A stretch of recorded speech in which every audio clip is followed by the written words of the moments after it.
I wonder if you realize that the most difficult and the most important by far of anything that God can create or ever has is holy, righteous character.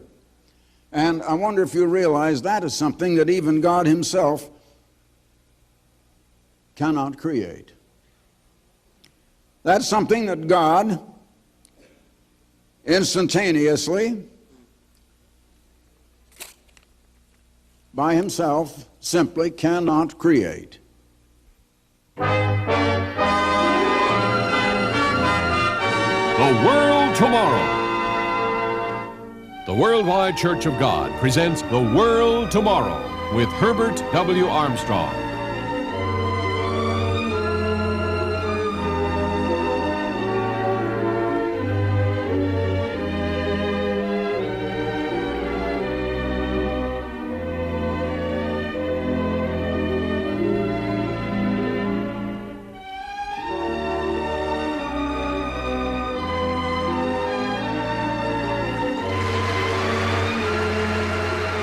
Ladies and gentlemen, Herbert W. Armstrong. Now, character of that sort is the ability in an independent, separate entity or a living being that has intelligence and mind, ability to know, to have knowledge, ability to think and reason, ability to come to conclusions and make decisions. And one who is independent and who has what we call free moral agency. He can think for himself. And one who comes to know the right from the wrong, the true from the false. And even though in his own human nature it is a pull for the wrong, he will choose and do the right. It not only takes knowledge, it also takes will and self-discipline to do what you find is correct and true and right. And yet, we have so little of that anywhere in the world. However, that is the greatest thing and the most difficult thing to create that God has, and God cannot do that alone. For instance, the real purpose of humanity being on the earth is to create that kind of holy, righteous character. And I might put it in other words, as I've said time and time again, that God is reproducing himself. He has made us in his image, in his form and shape. God looks like we do, except that God is composed of spirit and we're composed of flesh. We come in different colors. And I don't know whether you'd call color what God has, but his face shines like the sun itself, and if you ever looked right into the sun, you tell me what color it is. You better have a smoked glass to look through when you look at it, though, or it'll blind you. And that's how bright God's face is. But he made us to become like that someday ourselves, and that is the part of the potential of humanity. Now, I have shown you the beginning of God. We find the very prehistoric beginning in the New Testament, in the book of John, first chapter and the first verse. In the beginning was the Word. Now, the word, and it is the capital W, and it is a name here. It means spokesman, revelatory thought, but revealer or spokesman, and the one who speaks. And the Word was with God. The same was in the beginning with God. Now there you have two persons. All things were made by him, and without him was not anything made that was made. Now you read over in verse 14 of this same chapter that the Word, and this was much later, maybe millions or billions of years, we don't know, the Word was made flesh and dwelt among us. And John bare witness of him, and we come on down to see that that's speaking of Jesus Christ. In Ephesians, the 3rd chapter, in verse 9, you will read that God has created all things by Jesus Christ. When Jesus Christ was on earth, he said, he had spoken nothing of himself, that the Father, or God, who dwelt in him in spirit, he did the works and he told him what to speak. But now I'm getting way ahead of myself, because in the time that I was mentioning here in the first chapter and first verse of John, there was no universe. There was no matter. There was just empty space. God planned what to do. And he planned to create angels first, but he also was planning the physical universe. And I think he had it all planned before he even started the creation of the angels. But he created angels first, and there was still no physical universe. They were spirit beings made, created, composed of spirit. Now we come down to the time when God created matter. And now we turn to Genesis 1 and verse 1. In the beginning, God created the heavens, and that is plural as Moses wrote it in the original Hebrew language, and in most translations into English, and the earth. In the beginning, God created the heavens and the earth. There is a point in how God creates, and science can't tell you this, and there is no church and no religion that will tell you, because they gloss over, and they have access to the same book where you can get this knowledge, and it's all here, but they have glossed over it all these years and centuries, and you will never hear it from any religious denomination. The method of God in creating. God creates by a principle of duality. There is a first stage of creation, but it isn't complete. Then there is a second phase that completes the creation. Now I compare that quite often to unfinished furniture.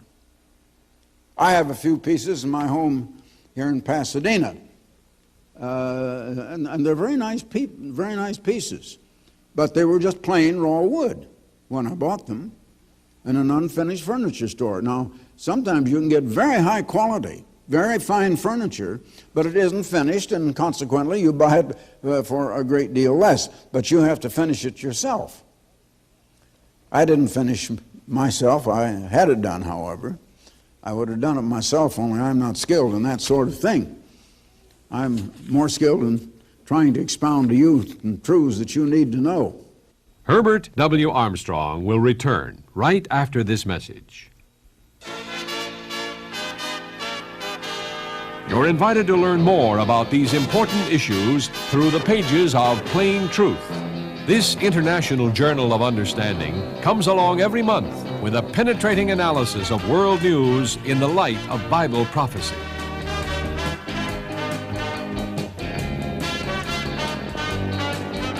Plain Truth. This full-color monthly publication underscores the importance of biblical understanding in modern 20th century living.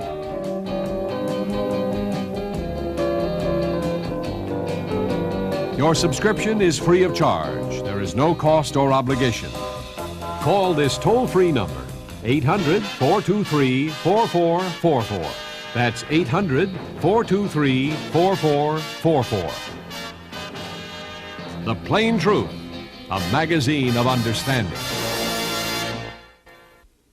God created the earth. He did not create it in its completeness, but he created it with all the facilities for creating, but he created matter. Now the matter in the earth consists of so many different components and elements. For example, there is living matter that we would call organic matter, inorganic or dead matter that is not living, like rock and stone, and so on. But there is a certain life in soil, else how would it be that when you plant seeds that something springs up and grows when it gets rain or water, and it grows out of the ground. And everything we have comes out of the ground, and it was all put here in the first place. Now there are so many things. We even have nuclear energy, and that comes on. It was in the earth, but it wasn't formed yet into the form of nuclear fission, as science has done at the original creation. So the creation of the earth and of the other planets of our solar system, like Mars and Jupiter and Saturn and so on, in our own comparatively little solar system. It's so vast that it would almost break your imagination to try to understand it. They were all unfinished at the beginning. And this earth was not finished. Now, as I say, God had created angels first. And the creation of angels was not finished. Wherever God creates, it's the principle of duality. Now, the one thing, as I mentioned a while ago, that God is trying to create, above all, and not trying, He's doing it, is holy and righteous character. As I say, that's something that God alone by Himself cannot create, and something cannot be created instantaneously by fiat. Simply cannot be. And the angels were not created complete. In other words, that character was not formed in them, and until that character was formed in angels, their creation was not complete. God created them all but that. Now, He gave them minds, He gave them knowledge. He gave them minds that could contain knowledge, that could think and could reason with that knowledge, and minds that could come to conclusions and make decisions. God also instructed them and gave them the way of life. That is His law. So He gave them a government. Now we read over here, I would like to have you turn to Job 38. So he says, where were you, Job, when the morning stars, and the stars you'll find are a symbol of angels in the first chapter of the book of Revelation, when the morning stars sang together and all the sons of God shouted for joy. The reason the angels shouted for joy, this was to be their home, their abode. And they were to have the job of completing the finishing touches of this earth, of making it more beautiful. Now, it was beautiful as far as it went. And God beheld all that He had made. You'll read back here in Genesis, the first chapter. God saw everything, the last verse, that He had made, and behold, it was very good, not very bad. It was perfect as far as it went, but it was not completed. And God intended the angels to complete that creation. And instead of doing that, now in order to do it though, first let me explain this. In order to do it, He set over them a government. And that government was based on His law, which is a way of life. And that was to keep them together, to keep them in teamwork and all working together instead of fighting against one another, and so that they could accomplish it. But it was also a way of life, and it's a way of life based on the principle of love. Now, love is outflowing. It's not something that's coming in towards you that you're getting or acquiring. It's something, it's giving. It is an outgoing, loving concern for others, and a concern for others of your own kind, other humans for us, equal to your concern for your own welfare and your own good. If you have that love of God, you are just as much concerned for the good, the welfare, and everything that is good for your neighbor as you are for yourself, and whether you know that neighbor or not, any other human being. Now, of course, love to God goes even farther. That is not, it's adoration of God in worship, but and reverence, because God is the one who gives us life in the first place. He is the creator. He is the one who designed the most marvelous mechanism ever made, the human mind and body. And God is the one that we owe everything to. We love God by obedience and realizing He is the great giver of all, and that every good thing comes from God, but no evil comes from God. Herbert W. Armstrong will return right after this message.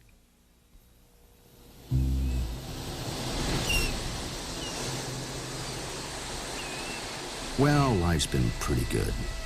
Summer home, yacht, vacation when I want it.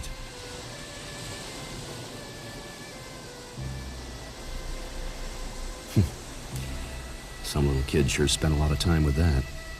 Too bad they never last. Yeah, a lot of things are like that. The kids are grown now, and Sandy and I aren't getting any younger. Is this all there is? You can know the answer to this age-old question, why were you born? To request your free copy, dial direct 800-423-4444. That's 800-423-4444.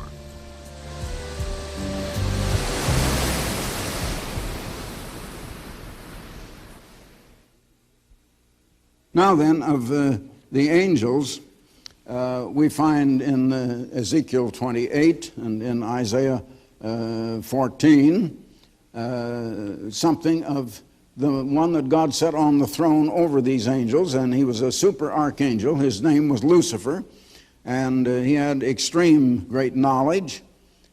So God set this super archangel Lucifer on as the king over the earth to rule the angels with the government of God, so they could produce and do what they were to do in working with the materials on this earth to make it more beautiful and really to complete the creation. And in so doing, to build their own creation and finish their own creation.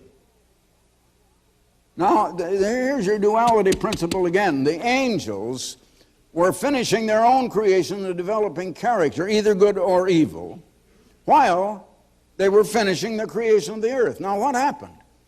2 Peter, 2nd chapter, and verse 4, "For if God spared not the angels that sinned." Now, these angels are not holy angels. Apparently, this is 1/3 of all the angels. The other 2/3 are holy angels, but these angels sinned. They could have been holy, but they never went on to create that character to make them holy. They could not be holy until they had the holiness of God within them, and that they had to take of their own knowledge and consent. God spared not the angels that sinned, but cast them down to Tartaru. Hell is the wrong translation here. It isn't the kind of hell that most people think of at all. And delivered them into chains of darkness to be reserved unto judgment. Now, getting back once again, after they had done this, what happened? Instead of beautifying and improving the earth, they polluted everything in it and on it, so that deterioration, decay, and chaos came to the surface of the earth.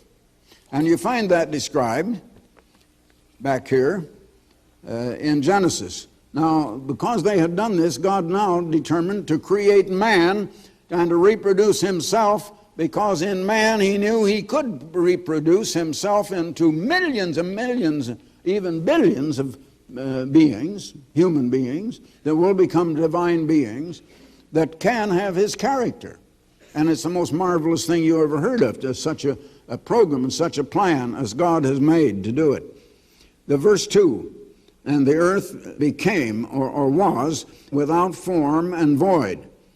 It says was here, but the same Hebrew word is translated became in other places here in this same chapter. "And darkness." Now that without form and void comes from the Hebrews words of tohu and bohu, and it means decayed and empty and in chaos. And the face of the earth had been ruined. Now, not only that, but I am sure myself, from what I see in the Bible, I can't give you a direct scripture for that, but I think that you'll find someday that God has revealed this to me through what he has revealed, and it is consistent in every way, that at the same time You see, the angels, once they had perfected their own character, once they had really beautified and completed the earth and completed their own character, then the angels were to go to other planets all over this solar system, and then all over the whole vast universe of outer space, and create the billions upon billions of planets that do exist. Now, this earth was their testing ground to prove whether they could do it or not. This is the one they were practicing on. But they didn't make the grade. Instead, they destroyed the earth, and in the same way, they brought destruction and they brought decay to other nations, to other planets. Now, man was created and to do what the angels failed to do, and man is supposed to obey the law of God, and God gave it to Adam, and Adam had to overcome Satan and turn away from the way of Satan, which was the way of get and the way of jealousy and envy, the way of vanity and greed and lust, and the way of competition and strife, and the way of violence, and the way of resentment against authority, all of those things.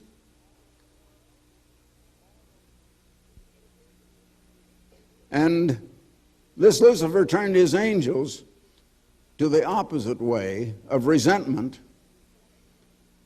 of hatred, of destruction, of tearing down instead of building up.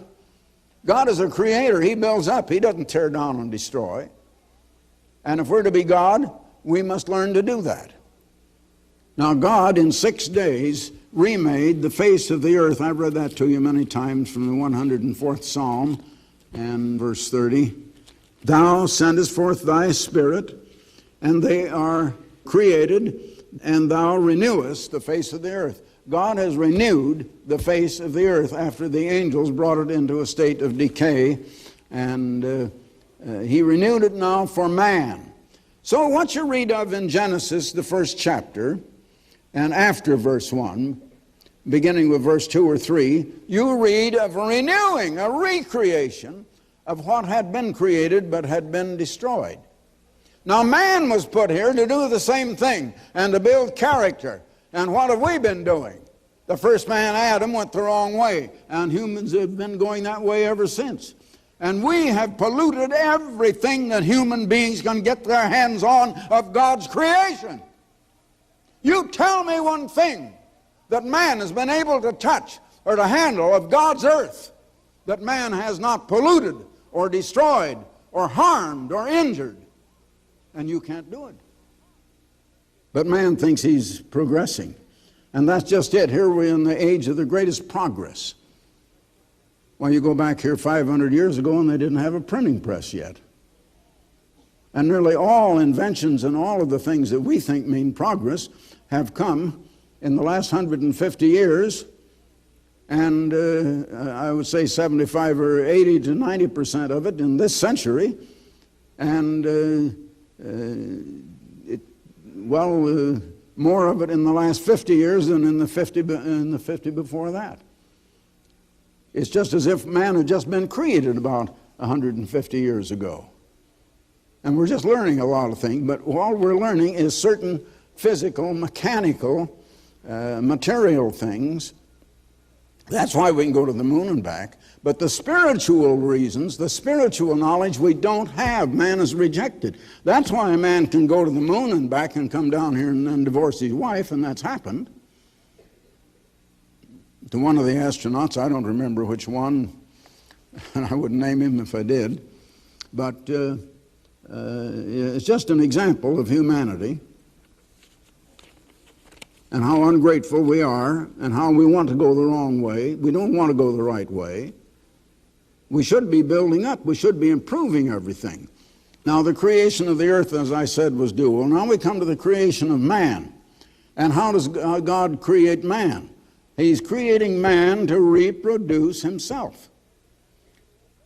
And there again is a dual phase. And the first is the physical phase, and that began with the physical Adam. And you read of him back in the 26th verse of the first chapter of Genesis, and in Genesis 2 and 3. And Adam started off wrong. Adam had the chance to resist the way the angels had been going and to accept God's kingdom, God's government. God talked to Adam and explained. Adam knew it was his own maker, his own creator talking to him. He had no excuse at all. He didn't let Satan get near him until after God had given him all the real knowledge. But also, God intended that Adam must reject Satan's way as well as accept his in order to qualify. And he could have replaced this Lucifer, who became Satan. Lucifer, who was once created as a perfect archangel, perfect in all of his ways from the day he was created. You read in Ezekiel 28, but he came to be Satan the devil. And that was all his own doing, because the character, as I say, God can't build that alone. You have everything to do yourself, primarily to do with the building of your own character. Now, you alone can't do it either. You have to have God's help. But God will give you the help if you want to do it. That's why you were put on earth. The purpose of angel life was to build that character. The purpose of human life is to build that kind of holy and righteous character, and that is simply going the way of the law of God, and the law of God is the foundation and the basis of the government of God, and because of what the angels had done, the government of God was removed from this earth. And so the government of God is not on earth. But now he put humans on earth to build that character, and we have the chance, just as the angels did, but we're not doing it. We're going the same way they did. And but I said a while ago that God pronounced this sentence of being cut off from him for 6,000 years. Now that 6,000 years is just about up. It's going to end in our present living generation. And I would guess that 2/3 to 3/4 of all of you people listening to me now are going to live through this time, when this present world is going to be over. That doesn't mean the destruction of the earth. The world is one thing and the earth is something else. The earth is the planet we live on. The world is the system of society that man has built on that planet. And that system of society is rotten. It's filthy, it's damnable, and it's going to go. And so we're told to pray, thy kingdom come, God's kingdom, God's government, thy will be done on earth as it is in heaven. And not until then will we have any peace, any hope, or any truth on earth. For the free literature offered on this program, write Herbert W. Armstrong, Pasadena, California, 91123. In Canada, Box 44, Vancouver, BC. Or in the continental United States, you may call this toll-free number, 800-423-4444. That's 800-423-4444. In California, dial direct 213-577-5225. The preceding program and all literature were produced by the Worldwide Church of God.